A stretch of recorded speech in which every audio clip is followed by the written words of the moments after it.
chacun. Bienvenue à ceux qui sont là pour les premières fois ou la première fois. On veut vraiment se réjouir dans la présence de Dieu. Encore un grand merci au groupe de louanges.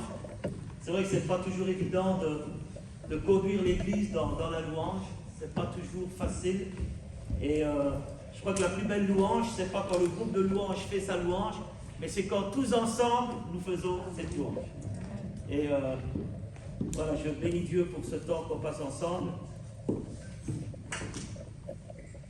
Ah oui, je crois que c'est ça ici. Donc ce soir, nous avons donc un thème assez particulier donc sur le retour de Jésus. Quelque chose qu'on n'est pas habitué à entendre au milieu de nous. Et c'est vraiment dommage. C'est de ma faute, c'est moi le pasteur. Je devrais peut-être en parler plus souvent. Ce matin, j'étais à Charleroi et j'en ai déjà parlé. Et je pense que le Seigneur veut vraiment nous rappeler des grandes vérités ce soir à chacun d'entre nous. Si vous voulez, j'aimerais prier avant de commencer ce message. Seigneur, merci pour ta parole qui est la vérité. Merci parce que tu connais nos cœurs ce soir. Et combien c'est une vérité, c'est une réalité, tu reviens bientôt. Et pour ceux qui sont sceptiques, Seigneur, au milieu de nous, Seigneur, à travers ce message, je prie que tu puisses toucher des cœurs. Seigneur, mon désir, ce n'est pas d'exposer des paroles, mais c'est que le Saint-Esprit puisse faire une œuvre qui change la vie de personnes qui sont venues ici par curiosité, mais qui puissent ressortir avec la vie dans leur cœur. Merci pour qui tu es, Seigneur. Merci parce que tu nous aimes. Tu as un plan pour chacun d'entre nous. Seigneur, bénis ton peuple ce soir au nom de Jésus. Amen. Alors, parler du retour de Jésus est synonyme, parler d'événements qui sont liés à son retour. Donc, là, je ne vais pas vous dire ce soir Jésus revient. Bon, il faut parler de choses qu'il faut faire en sorte qu'on puisse comprendre que réellement, il va se passer quelque chose. Et heureusement, la Bible explique certaines choses. Et des fois, donc, ce n'est pas toujours évident. Il faut, comme je disais ce matin, creuser dans la parole de Dieu. Et je crois qu'il y a quelqu'un derrière moi. Non. Ah non, c'est... Il faut creuser dans la parole de Dieu. Et attends, ne mets pas tout de suite, parce que sinon, j'aimerais juste expliquer ceci. Et il faut creuser dans la parole de Dieu, comme je disais, il faut la lire. Et des fois, comme je disais ce matin, donc je vais me répéter, désolé pour ceux qui étaient à Charleroi ce matin, mais quand vous, au lieu d'investir par exemple 1200 € sur un iPhone, acheter un GSM à 200 €, c'est comme les Rolex. Une montre Rolex à 150 000 € ou une montre au marché à 2 €, 4 heures, c'est 4 heures. Vous avez remarqué ça? Et si vous achetez, au lieu d'investir tellement d'argent dans des GSM des fois, investissez dans des livres, dans de la littérature chrétienne, instruisez-vous, lisez, achetez d'abord une Bible, et je vous assure, ça vous apportera quelque chose de particulier. Alors, il y a un terme, quand on parle des derniers temps, il y a un terme biblique, enfin un terme qu'on utilise en sciences religieuses, c'est l'eschatologie, donc c'est un mot compliqué. Et l'eschatologie, c'est justement ce discours sur les derniers temps, sur la fin des temps. Et pour ma part, j'ai souvent été étonné de voir des textes dans la Bible qui sont à première vue inexplicables. Vous lisez des choses et certains vont dire, ouais, ça me fait rire parce que certains, quand ils ne comprennent pas certaines choses, disent, mais ça c'est de la poésie biblique. C'est de la poésie, c'est un style que la Bible utilise pour dire certaines choses. Mais vous allez voir qu'il y a des réalités qui sont vraiment derrière. Et j'ai toujours été étonné de voir certains textes qui, d'une première vue, comme ça, inexplicables, mais qui, avec le temps, d'ailleurs, j'étais étonné parce que j'ai regardé un commentaire de Jean Calvin sur un texte qu'on va voir ensemble tout à l'heure. Et comme il n'avait pas toutes les connaissances d'aujourd'hui, bon, il va donner une explication propre à son temps.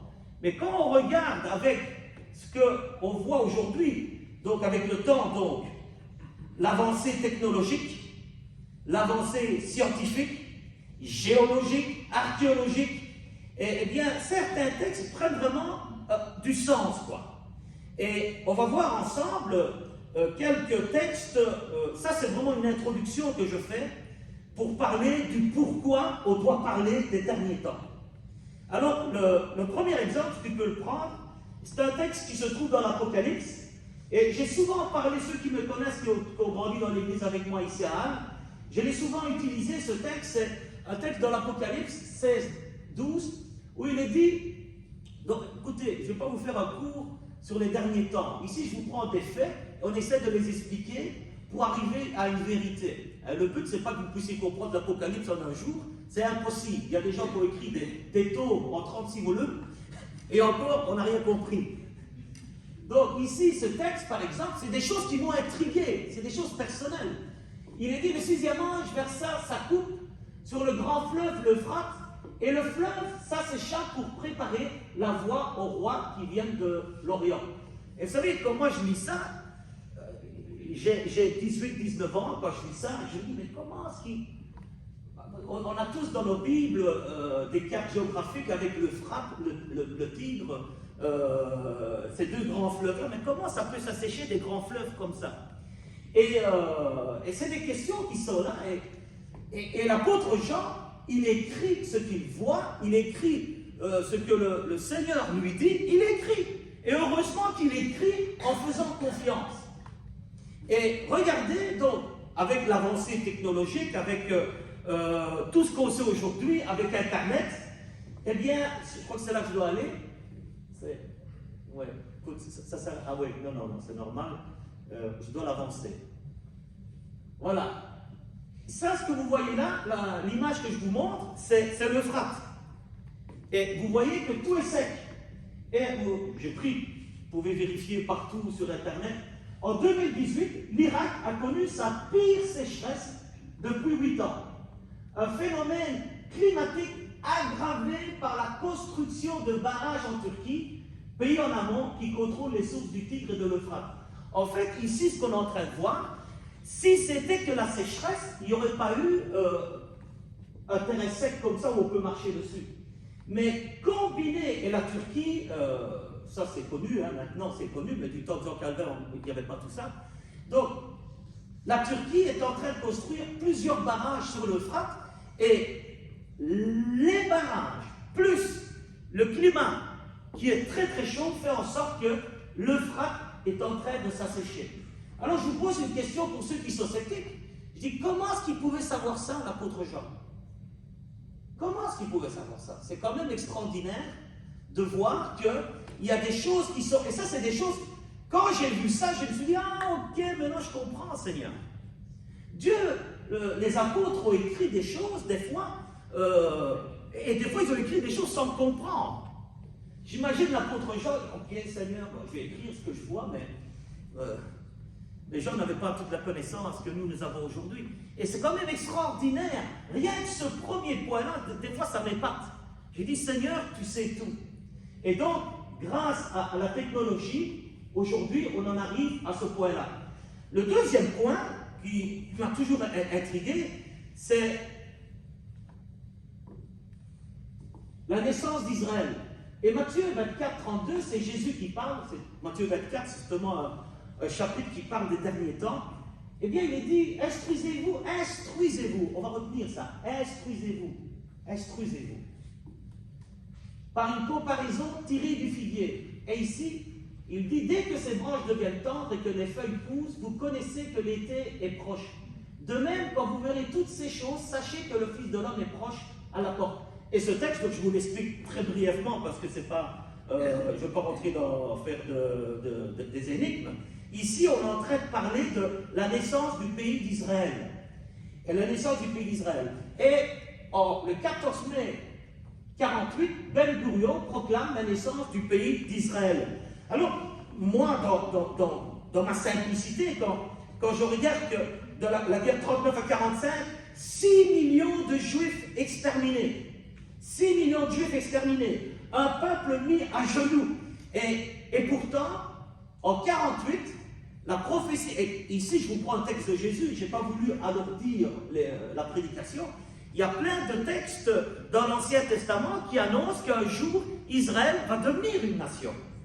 Et ça sera peut-être une étude, une prédication pour une autre fois. Alors, encore une fois, comment on peut croire à ça alors qu'il y a des massacres de juifs? Il y a eu tellement de massacres de juifs, ils sont entourés de pays hostiles, et pourtant la parole de Dieu c'est encore avérée vraie. C'est encore vrai aujourd'hui. Et retenez parce que c'est intéressant, instruisez-vous. Et il dit déjà ici, quand vous verrez toutes ces choses s'accomplir, certaines choses qu'on va voir plus la naissance d'Israël, sachez que le Fils de l'homme est proche à la porte. Donc ici on est en 1948, donc c'est vraiment tout près quoi. C'est vraiment tout près. Et je continue. Maintenant je voudrais vous parler donc c'est l'introduction que je fais ici, des textes qui sont apparemment contradictoires, et les gens quand ils lisent les deux textes que je vais vous montrer, ils vont vous dire, voilà, dans la Bible c'est plein de contradictions. Alors ce texte-là, c'est, quand Jésus parle de son retour, il dit de deux qui sont dans un lit, et de deux qui sont dans un champ. Regardez, vous avez dans Luc, ce texte, Luc 17, qui dit, je vous le dis, en cette nuit-là, de deux personnes qui seront dans un même lit, l'une sera prise et l'autre laissée. Texte parallèle dans Matthieu 24, 40. Alors de deux hommes qui seront dans un champ, l'un sera pris et l'autre laissé. Alors les gens de mauvaise foi vont dire, tu vois, c'est vraiment des contradictions, parce que où ils sont dans un lit, c'est la nuit, où ils sont dans les champs, c'est le jour. Mais, vous savez, Jésus parle, et ici, qu'est-ce qu'on voit? Ben, on voit tout simplement la science de Jésus. Jésus, lui, il sait que quand il va revenir, eh bien, s'il vient de lui, ceux qui sont là, de lui, vont partir avec lui, et ceux qui sont de l'autre côté de la planète, c'est le jour. Donc c'est logique qu'il y a deux textes qui parlent de deux vérités qui vont s'accomplir en les mêmes 24 heures, vous comprenez? Donc il n'y a aucune contradiction dans la Bible. Et des textes qui parlent, qui semblent contradictoires, en fait, il suffit d'avoir un peu de bonne foi pour comprendre que Jésus ne s'est pas trompé. C'est logique que s'il vient le soir, ceux qui sont le jour, eh bien, ils seront pris aussi. J'espère que vous comprenez ce que je veux dire. C'est pas compliqué. Donc on voit ici, il y a quand même des choses, des textes. Moi, ça m'a toujours intrigué. Je me dis, tiens, c'est bizarre. C'est le jour ou la nuit? Mais non, c'est comme ça. C'est comme ça. Pendant que je vous parle ici, ben, de l'autre côté de la planète, il fait nuit. Mais c'est toujours le même moment. Et quand Jésus va revenir, eh bien, ceux qui dorment et ceux qui travaillent, eh bien, seront repris ensemble. Et ça, c'est un texte important parce qu'il parle quand même qu'il va revenir chercher des personnes, des chrétiens en tout cas.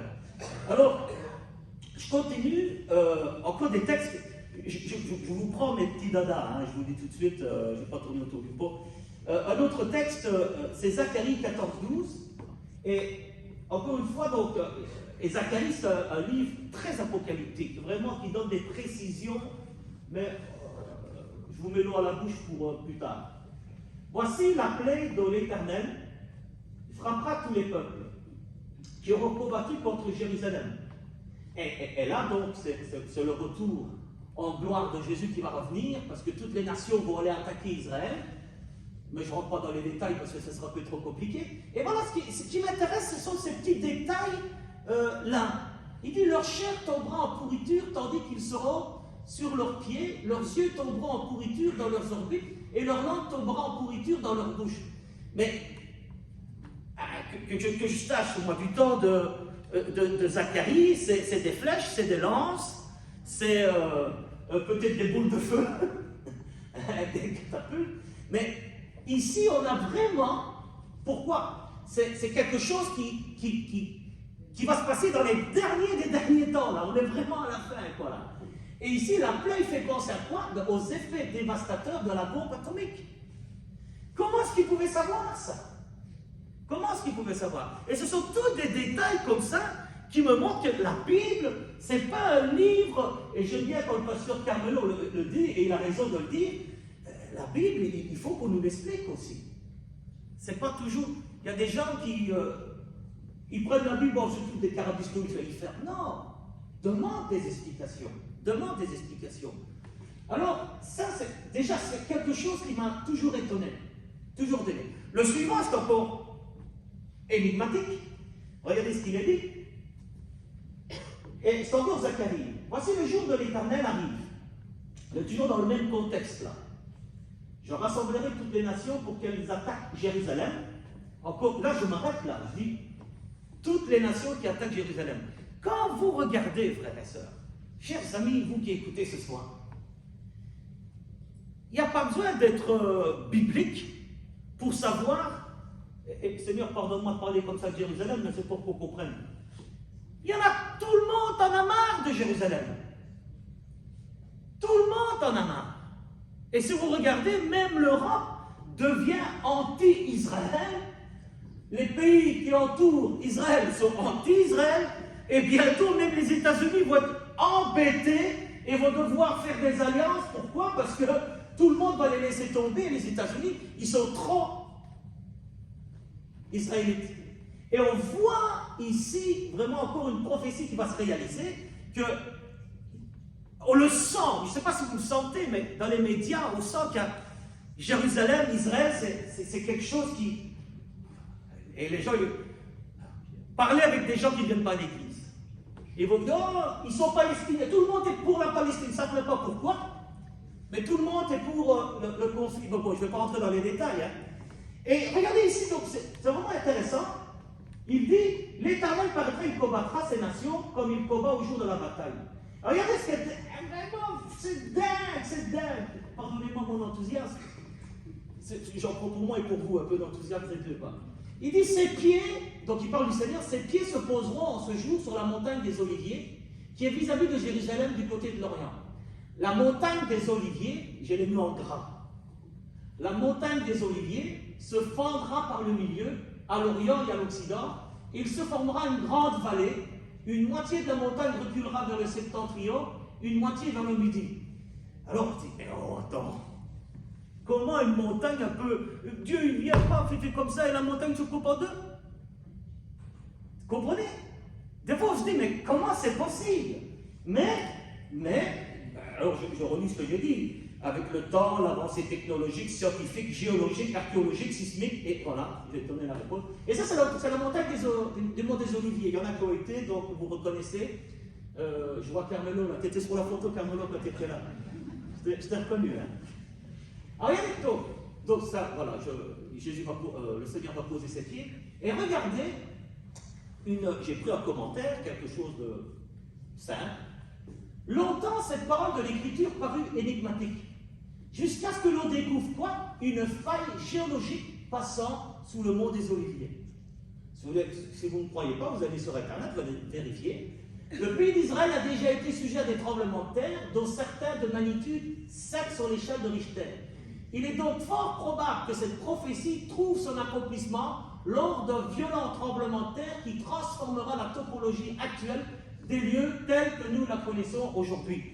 Alors, frères et sœurs, comment Zacharie pouvait savoir?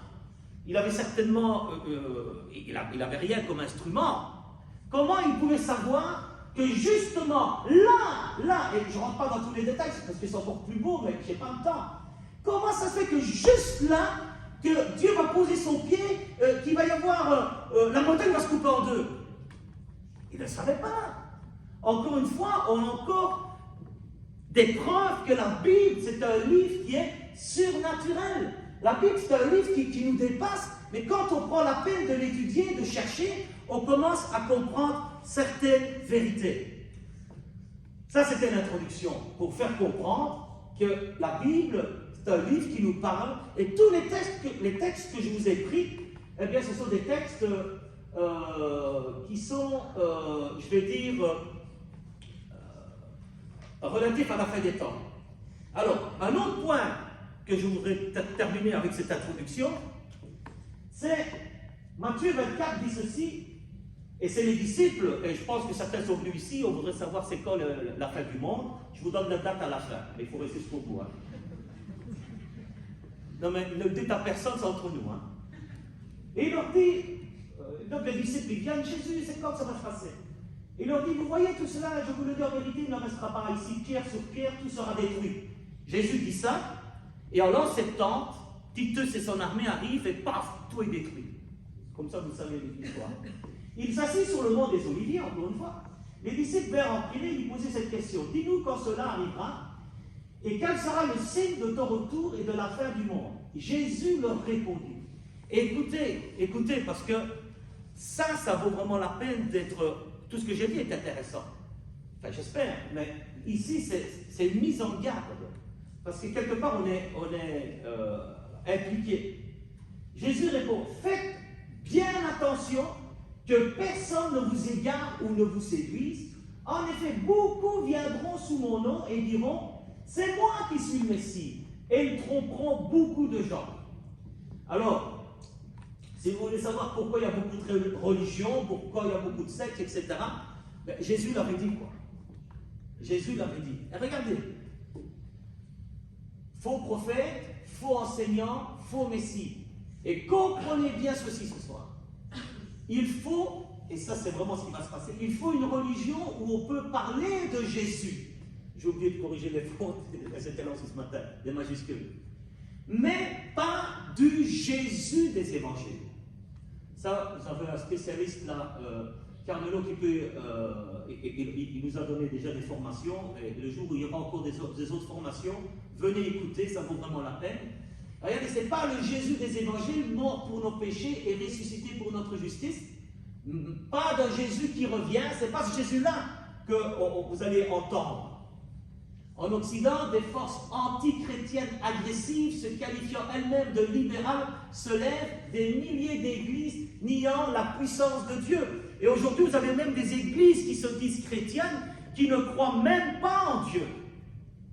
Ils vont prendre la Bible, ils vont vous lire la Bible, et ils vont vous dire, le Dieu des Juifs a dit, le Dieu des chrétiens a dit, mais ils n'y croient pas. Pour eux, c'est faux. Les miracles n'ont jamais existé, ils vont vous dire. Et il y a plus de gens, beaucoup de gens croient en ces choses. Pourquoi? Mais c'est tellement plus facile de dire, mais c'est vrai, c'est quand même plus logique que quelqu'un marche sur du dur que quelqu'un qui marche sur l'eau. Comprenez? Si vous allez sur la place, j'allais dire place à Bruxelles, sur une des places, et que vous dites, vous savez, Jésus il a marché sur les eaux, il dit, ah, tu crois encore à ces bêtises, toi? Comprenez? Si vous voulez avoir des amis, ben dites-leur que la Bible c'est des carabistouilles, et que vous êtes quelqu'un de sensé, de très raisonnable, et ces personnes-là, quand ils ont des problèmes, ils appellent les pasteurs, c'est ça qui est bizarre. Regardez, l'athéisme est maintenant partout. Et ça aussi c'est important, la superstition a pris racine, tandis que la vérité a été supprimée. Des sectes spirites. Et le spiritisme, il y a des millions d'adhérents dans le monde du spiritisme. C'est un truc de fou, mais les gens courent après ça. Ésotériques, panthéistes, qui promouvoient les forces mentales qui se multiplient par centaines. Et Carmelo en parle en long et en large, je ne vais pas trop m'étendre là-dessus parce qu'on en a déjà entendu parler. D'autres se nomment chrétiens, mais renient une partie de la vérité. Tous trompent et sont trompés, comme Jésus l'a dit. Et ici, en fait, c'est parce qu'on est en train de préparer tout un... Enfin, pas nous. Certaines personnes sont en train de préparer un terrain. Et le terrain a été bien préparé pour toutes sortes d'antichrists. Il peut inclure dans son système toutes sortes de cultes, reniant la personne de Christ. Toute religion créée par l'homme, et les réunir dans une seule organisation universelle, avec de faux miracles, de faux signes et de faux prodiges, et tout est prêt. Tout est prêt, frères et sœurs. Vous savez, je vais vous dire une vérité que les chrétiens engagés savent. Quand vous parlez de Dieu, vous n'allez pas avoir de problème. Parlez de Dieu, vous allez être respecté. Commencez à parler de Jésus. Ça va faire toute la différence. Parlez de moi-même, il n'y a pas de problème. Parlez de Bouddha, il n'y a pas de problème. Parlez de Jésus, c'est un nom qui dérange. C'est un nom qui dérange. Alors tout ça pour en venir ce soir, donc toutes ces choses qui ont été dites, voilà, tu peux arrêter, parce que je n'ai pas oublié que le but de ce soir, c'est pourquoi s'intéresser à ce thème du retour de Jésus. Pourquoi parler du retour de Jésus. Et sans rentrer dans les détails, parce que quand je parle du retour de Jésus, il faut savoir que selon la Bible, Jésus va d'abord revenir dans les airs et l'Église va être reprise. Et on va rester 7 ans avec lui, après on va revenir avec l'Église, on va régner 1000 ans avec lui. Je lui dis, si je commence à raconter tout ça dans les détails, on va se perdre ce soir. Alors on va juste parler du retour de Jésus, quand Jésus va revenir. Donc ces derniers temps, cette chose-là. Donc ne pensez pas que je ne suis pas au courant de comment ça se passe, oui, mais je n'ai pas envie d'en vous dire. On aura peut-être l'occasion de développer les retours de Jésus, de quelle manière ça va se produire. Mais en tout cas ce soir, pourquoi on doit en parler? Eh bien, parce que c'est important de savoir que pourquoi Jésus revient. C'est pour délivrer les siens, son Église. Luc 21, 28. 2, il revient parce qu'il va juger le monde pécheur. Et frères et sœurs, ne pensez pas que ce monde va aller de jour en jour sans être, ou va continuer impuniment. Jésus va revenir et un jour, il faudra bien rendre des comptes. Il faudra rendre des comptes. Et troisièmement, il va venir et il établira son règne éternel de justice et de paix. Et vous avez ça dans Daniel, au chapitre 7, dans 1 Corinthiens, chapitre 15 aussi. Alors pourquoi Jésus revient? C'est déjà pour ces choses-là. Regardez, dans Actes 1:11, ce Jésus qui a été enlevé au milieu de vous viendra de la même manière que vous l'avez vu allant au ciel. Il reviendra. Et pourquoi il reviendra? Une autre chose que j'aimerais vous dire ce soir, c'est parce qu'il nous l'a promis. Il revient. Et Jésus tient toujours ses promesses. Il tient toujours ses promesses. Alors, je continue ici, c'est vraiment intéressant. Alors, il vient, et je vous ai dit que j'allais vous donner la date, c'est maintenant. Prenez bien votre... Filmez là, parce que là c'est mondial, ça, je vais vous donner quelque chose. Eh bien voilà, il vient, mais personne ne sait quand il reviendra. Personne. Matthieu 24, 36 dit ceci, pour ce qui est du jour et de l'heure, personne ne le sait. Et je ne comprends pas pourquoi les gens vont encore dans des religions où on vous donne des dates. La Bible est tellement claire, personne ne le sait, ni les anges dans les cieux, ni le Fils, mais le Père seul sait quand il reviendra. Et mais Jésus dit ça, mais rappelez-vous, plus loin dans Matthieu 24, 32, il dit, mais instruisez-vous par rapport à cet Israël qui est là. Instruisez-vous. Donc si Israël maintenant est devenu une nation et que Jésus dit, quand il y aura une nation, je suis tout prêt. Ça veut dire que quelque part, il y a des événements qui sont passés qui nous montrent qu'on est vraiment proche de son retour. Et là, on doit faire attention. Alors, je continue ici. Le retour de Jésus, ou son premier retour dans les airs, comme je vous ai dit, et l'enlèvement de l'Église. Un jour, j'ai prêché sur l'enlèvement de l'Église quand on était dans notre petit bâtiment. Et une personne est venue me trouver en me disant que j'étais un manipulateur, que je faisais peur aux gens et que je n'avais même pas le droit de prêcher ça. Et j'ai dit ok. Une personne qui avait fait une alliance avec Dieu, qui avait pris son baptême. Et en fait, vous savez, les gens qui sont contre la parole de Dieu, c'est parce que sur le côté, ils ont une vie à eux qui veulent vivre tout seuls et qui ne veulent pas se soumettre à la parole de Dieu. Et cette personne n'est plus jamais venue à l'église et je ne sais même pas ce qu'elle est devenue. Comprenez? La Bible parle que Jésus revient, qu'il y a l'enlèvement de l'église, et c'est pas de la manipulation, c'est pas faire peur aux gens, parce que ce qu'ils n'avaient pas entendu, c'est que ce message est un message d'espérance. Et vous allez le voir.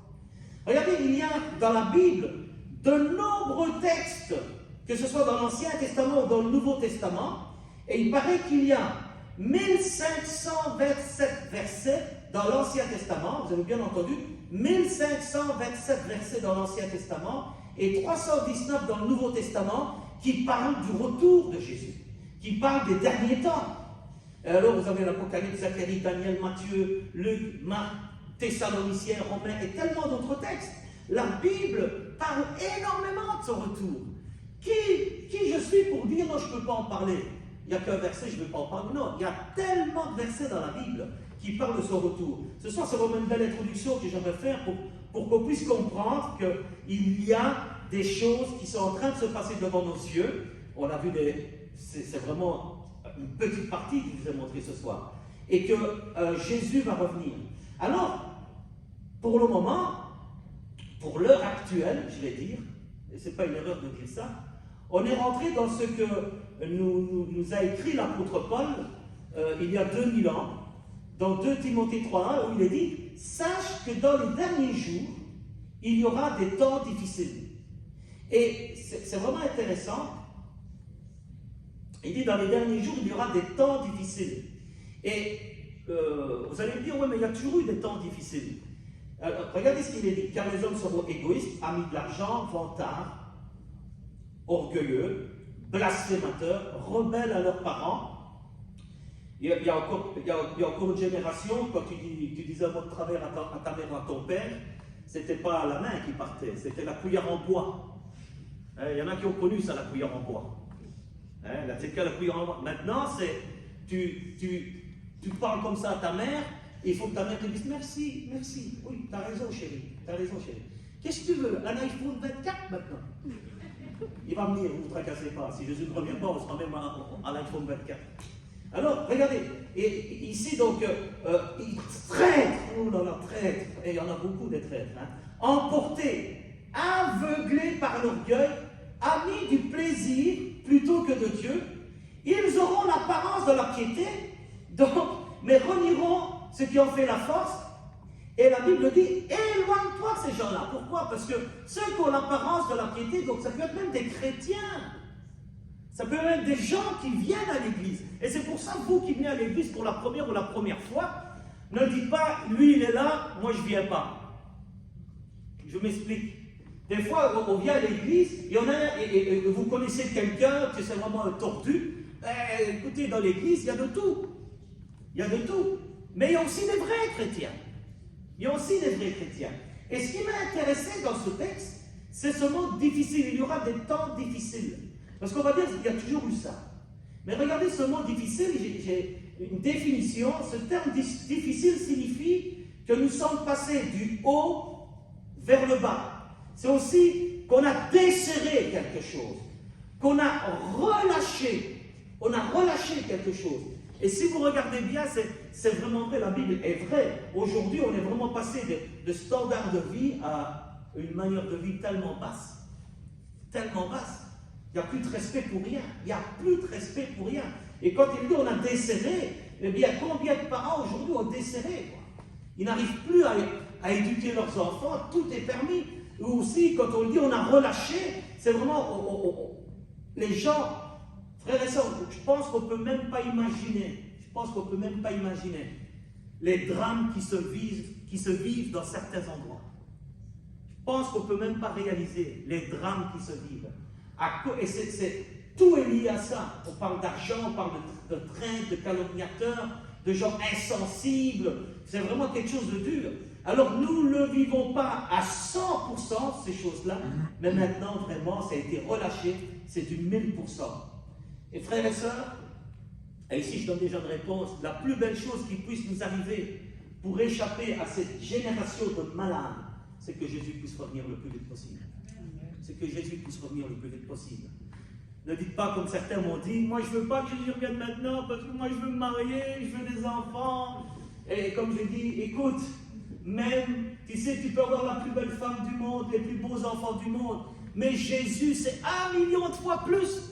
Et vous savez ce qu'on me répond? Oui, mais je vais quand même avoir des enfants. C'est mignon, mais c'est vrai. C'est vrai. Et ici, pour revenir à ce que je disais, et c'est lié à ce texte de Timothée aussi, Jésus nous dit, dans Luc 21, 28, quand ces choses commenceront à arriver, et on est dedans, eh bien, il dit, pauvre gars, c'est triste, hein? On va bien y arriver, tu vas voir. Il ne dit pas ça. Il dit, redressez-vous et levez vos têtes parce que votre délivrance approche. Normalement, église qui entend ça devrait dire Amen! C'est la délivrance! Mais il n'y a personne, vous savez, je sais, il n'y a personne qui veut mourir. Hein? Moi, je me rappelle quand, il y a des années, je disais on veut tous aller au paradis. Qui veut aller au paradis? Alléluia, alléluia, moi. Je dis mais quand on est malade, on va chez les plus grands spécialistes. Parce qu'on ne veut pas mourir. On est tous comme ça. Et je pense que c'est vraiment un travail du Saint-Esprit dans notre vie qui doit être fait pour qu'on puisse réaliser et dire par le Saint-Esprit, oui Seigneur, ma délivrance approche parce que tu reviens bientôt. Et le problème, c'est que, et je vais en parler tout à l'heure, on n'en parle pas assez, et je vous demande pardon, on n'en parle pas assez que Jésus revient, on n'en parle pas assez. Et je continue, le retour de Jésus sur terre sera un événement extraordinaire, surnaturel. Et frères et sœurs, ce jour-là approche. Ce jour-là approche. Ça va être quelque chose de glorieux, de fort, de merveilleux. Et j'ai envie de dire ceci, le message des temps de la fin nous lance un défi. Celui de prendre au sérieux notre alliance avec Jésus. C'est de prendre au sérieux notre alliance avec Jésus. Parce que si tout ce que je vous ai dit est vrai, il va revenir. Et dans l'Apocalypse,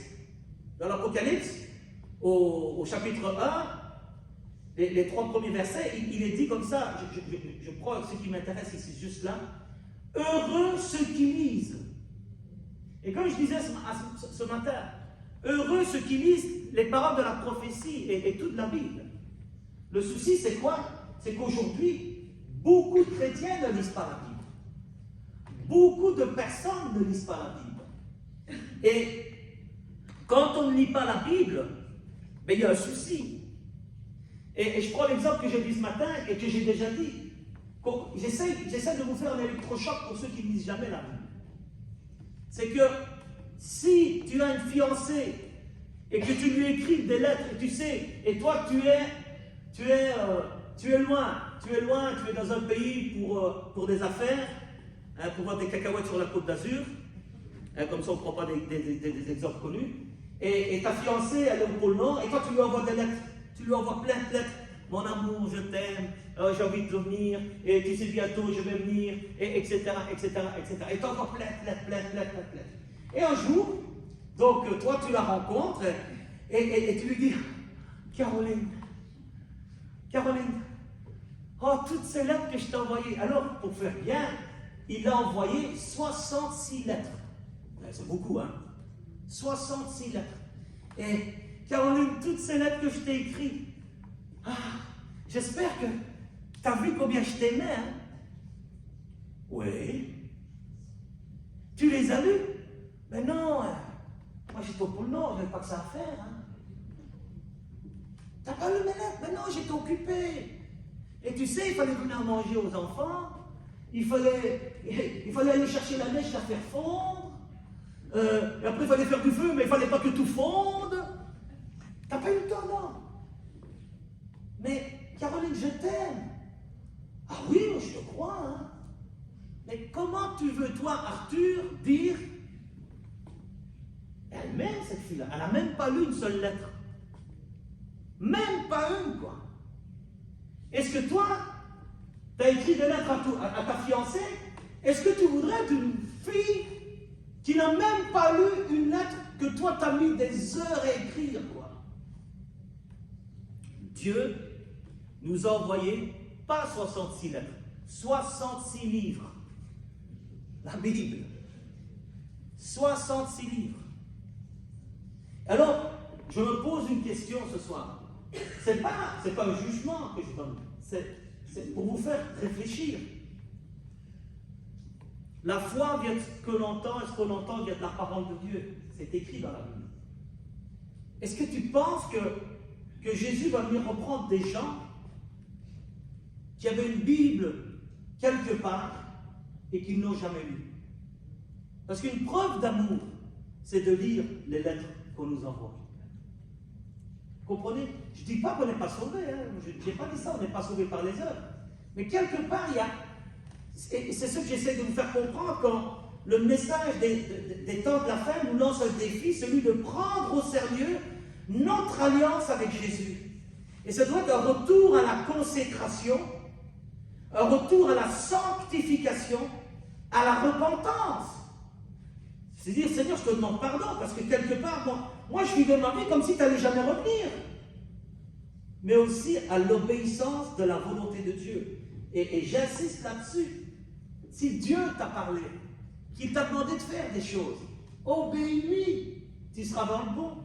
Je pense que si ce soir on réalise que Jésus peut revenir, allez, après-demain, mais demain tu ne vas pas aller au boulot. Tu vas dire, Seigneur, qu'est-ce que je peux faire pour toi? Mais c'est ce que Jésus te dit ce soir. Je reviens bientôt. Et tu peux dire, Seigneur, qu'est-ce que je peux faire pour toi? Seigneur, comment je peux te servir? Tu reviens bientôt. Parce que la chose la plus importante, frères et sœurs, à quoi ça sert de gagner le monde entier, la Bible dit? Ça, c'est une lettre d'amour que Dieu a envoyée aussi, mais si tu ne l'as pas lue, tu ne savais pas, alors je te le dis maintenant. C'est à quoi ça sert si tu as gagné le monde entier de perdre ton âme? Tu as tout fait. Tu as tout fait, mais tu as perdu ton âme. Et c'est une chose terrible, parce que parler des derniers temps, c'est parler aussi du paradis et de l'enfer. Du paradis et de l'enfer. Non, mais ça n'existe pas. Je ne sais pas. Je déclare un discours. Ah, mais c'est quand même écrit dans la lettre d'amour de Dieu le Père. L'enfer et le paradis existent. Alors je continue, j'arrive tout doucement à la fin.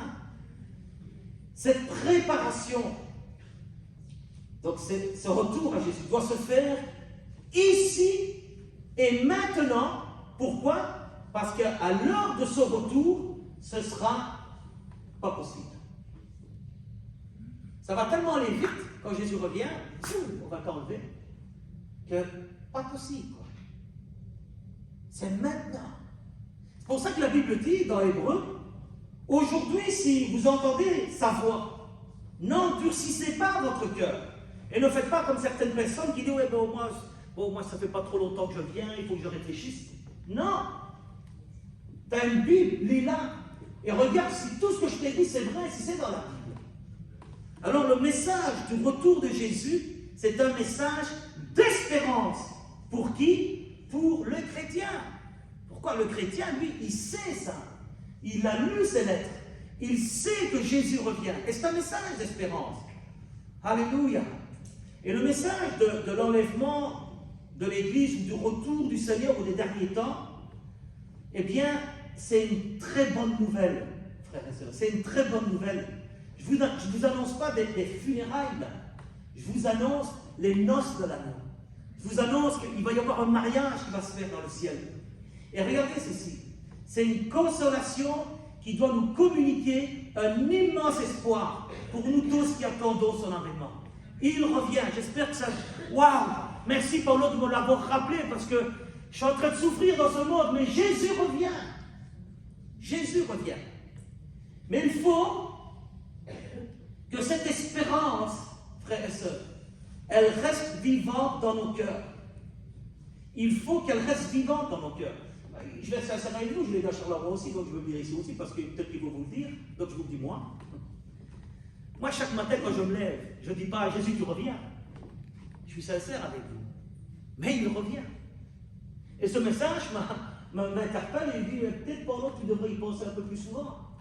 Et comme je l'ai écrit ici, non seulement il faut que ce soit une bonne nouvelle pour moi, pourquoi? Parce qu'il revient, mais il faut que ce soit une espérance vivante, mais aussi, il faut qu'on en parle peut-être un peu plus. Je crois que c'est dans Corinthiens qui termine, Maranatha, Jésus revient. Maranatha, Jésus revient. Frères et sœurs, j'arrive maintenant presque à la fin. Excusez-moi de faire des conclusions italiennes, mais c'est tellement fort ce message quand,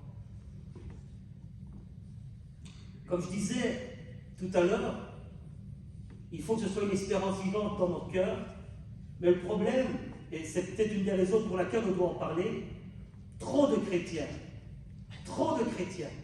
ne vivent pas en fonction de ce retour, mais en fonction de leur bien-être sur terre. Ceux qui appartiennent au Seigneur Jésus, eux l'attendent avec joie parce que c'est leur salut. Alors, pour bien comprendre, pour certaines personnes, le retour de Jésus ne fait pas partie de leur vie. C'est triste, hein? Donc, le retour de Jésus, pour certaines personnes, ça ne fait pas partie de leur vie. Tout est terrestre. Tout est pour maintenant. Alors, quand leur vie est intéressante, c'est-à-dire ils n'ont besoin de rien, tout va bien, leur cœur est ici. Là où sera ton cœur, tu connais le verset. Leur cœur est ici. Leur cœur n'est pas dans le ciel. Et le retour de Jésus, quelque part, ça ne les intéresse pas trop. Il dit, pourquoi est-ce que je... Mais moi, je suis bien. Je suis bien. Ils ne le disent pas comme ça. Mais quand tu es occupé, embarrassé par les choses de la vie, mais tu n'as pas le temps de penser aux choses du ciel. Tu comprends? Mais, ce qui est intéressant quand même, c'est qu'ils écoutent des messages comme ceux-ci, ils sont même intrigués. C'est quand même... ces textes-là, je ne les avais jamais vus sous cet angle-là. Parce qu'il y a un autre angle. Hein. Je ne les avais jamais vus sous cet angle-là, mais ça s'arrête là, quoi. Demain, le business reprend, le travail reprend, la vie reprend. Tandis que, pour d'autres, ceux qui souffrent pour leur foi, vous savez, ceux qui souffrent pour leur foi, c'est des gens qui parlent de Jésus, qui témoignent de Jésus, qui vivent pour Jésus, qui servent Jésus. Vous savez, des fois, venir à l'église, les gens qui vivent pour ce monde, ben, je ne sais pas venir, ils ne viennent pas. Mais ceux qui sont là parce qu'ils ont un travail à faire dans l'église, parce qu'ils ont une charge dans l'église, ceux qui aiment l'église, ils savent que leur vie fait partie, l'église fait partie de leur vie, eh bien, c'est ces gens-là qui souffrent pour la foi. Ce n'est pas des gens qui vont me téléphoner, je ne sais pas venir. Il dit, écoute, j'ai un imprévu, mais je fais tout pour être là. Eh bien, ces personnes, elles ont un regard différent sur le ciel. Leur cœur est attaché vers ce qui vient d'en haut. Ils ont le désir de parler et vivre pour le royaume de Dieu. Leur espérance, c'est le royaume de Dieu. Et même s'ils ne pensent pas tous les jours que Jésus va revenir, leur vie, c'est le royaume de Dieu. Vous voyez la différence? C'est fort, hein? Et pour eux, c'est vraiment la fin ici. Ce n'est pas la fin des temps, c'est la fin du message. Le texte d'Apocalypse 22:7 dit ceci. Pour eux, ça a de la valeur. Et voici, je viens bientôt. Ça a vraiment de la signification pour eux. Vous savez, je vais être sincère avec vous, j'ai déjà lu ce texte, et c'est vrai que dans les moments durs, quand j'ai lu ce texte, je viens bientôt, ça m'a fait du bien. Ça fait du bien. Seigneur, tu viens bientôt. Tu viens bientôt. Alors là, je termine. Ce soir, es-tu prêt s'il devait revenir? Je ne vais pas faire une conclusion en 36 volumes. Es-tu prêt si Jésus devait revenir? Ici, je vous ai fait un tableau juste de ce qu'annonce les derniers temps. Je ne suis pas rentré dans tous les détails, on aura peut-être l'occasion de le faire. Mais ce qui m'intéresse, maintenant que tu sais que Jésus va revenir, que je t'ai donné quand même des preuves par rapport à certains textes bibliques, je t'ai donné des textes bibliques qui parlent de son retour, que Jésus ne ment pas, tout ce qu'il dit, il le fait. Es-tu prêt si Jésus revient? Es-tu prêt si Jésus devait revenir ce soir? Es-tu prêt? J'ai demandé à Aldo, je ne sais pas où il est, si tu peux venir au piano. Et on veut ce soir se mettre devant la parole de Dieu et prendre un temps de réflexion pour savoir où on en est avec le Seigneur. Où on en est avec le Seigneur. Où on en est. Et on vit tous des moments d'épreuve, on vit tous des moments difficiles. Frères et sœurs, j'aimerais te dire, que tu sois riche, pauvre, que tu vives un deuil ou que tu ne vives pas un deuil, quand Jésus va revenir, il revient. Il faut être prêt. Il faut être prêt. Qu'on pleure ou qu'on rit, il faut être prêt. Jésus revient. Est-ce que ce soir, tu veux faire un pas pour le Seigneur? On va prier, on va fermer les yeux. Il faut que je joue quelque chose de